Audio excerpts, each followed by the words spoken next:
Hi, I'm Congressman Don Bacon from Nebraska's 2nd District.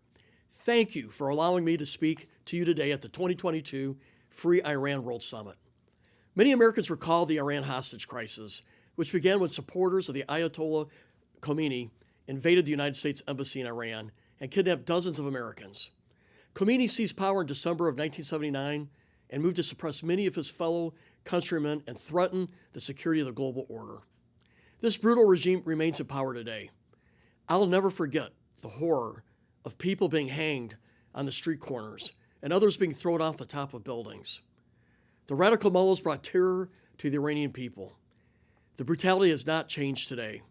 I absolutely condemn the atrocities committed by the present Iranian regime, both within Iran and around the world. I support a democratic, secular, and non-nuclear Iran. Ms. Maryam Rajavi has this vision for her country. In her 10-point plan for Iran, she presents a platform which resembles our United States Constitution and promises to the Iranians the values that we Americans hold dear: sovereignty in the hands of the people, freedom of speech, freedom of the press, freedom of assembly, full equality for women, and an independent judiciary.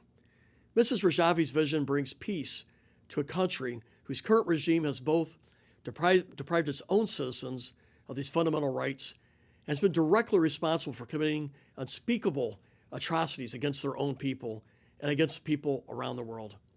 Today, Iran is the foremost exporter of terror in the world. This is not supported by Iranians, but is a product of the ruling regime. As you look to the future of Iran, we recognize and support all Iranians, such as yourselves, who are yearning for freedom, opportunity, and basic human rights. We know you desire peace and a government that is a force for good and not evil. House Resolution 118 would put the American government on record in favor of supporting the freedom-loving people of Iran and condemn the present regime and the brutal crimes and terrorism that they are responsible for.